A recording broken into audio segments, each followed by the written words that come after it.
अतिवृष्टी झालेली आहे, शेतकऱ्यांचे नुकसान झालेले आहे. बऱ्याच ठिकाणी पंचनामे जे अजूनही झालेले नाही आहे, त्यामुळं पंचनामे लवकर व्हावे, शेतकऱ्यांना मदत मिळावी यासाठी काँग्रेसची भूमिका काय राहणार आहे?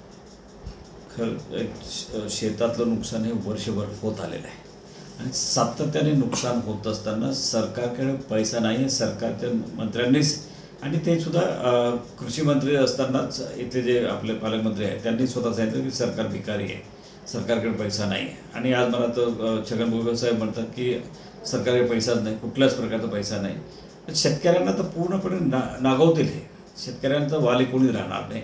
आणि ओला दुष्काळासारखं असताना, ओला दुष्काळ आहेच, डिक्लेअर केलं पाहिजे खरं म्हणजे. आणि शेतातलं एवढं नुकसान आहे, सगळं आम्ही पाहून पण आलो खासदारांबरोबर, परंतु शेतकऱ्यांना काय देण्याची भूमिका शासनाची कुठेच दिसत नाही आहे. आणि मग यांनी शेतकऱ्यांनी कोणाची अपेक्षा ठेवावी, कोणाकडे यातना करावी, हाच सगळा विषय आहे. शेतकऱ्यांना वाऱ्यावर सोडलं तर देश संपेल, राज्य संपेल आणि खायलाच मिळणार नाही. अशा वेळेला सरकारने शेतकऱ्यांच्या बाजूने राहावं आणि ओला दुष्काळ जाहीर करावा, अशीच आम्ही मागणी करणार.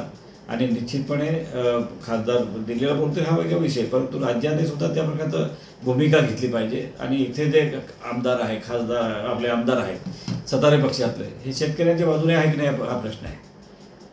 मतं सगळेच देतात, मग त्यांची मतं घेऊन तुम्ही त्या शेतकऱ्यांच्या बाजूने राहणार की नाही? सत्ताधारी पक्षातले आमदार काय करतात? सिनियर आमदार आहेत इथे, अनेक मंत्री राहिले आमदार आहेत. सत्ताधारी पक्षाच्या आमदारांनी हे करण्याची गरज आहे.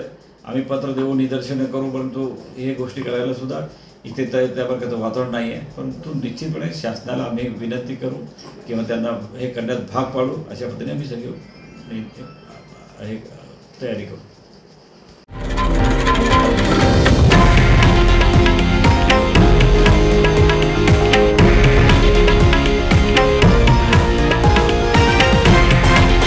हे आहे देशातील नंबर 1 न्यूज नेटवर्क आणि आपण पाहत आहात TV9 मराठी, एकमेव.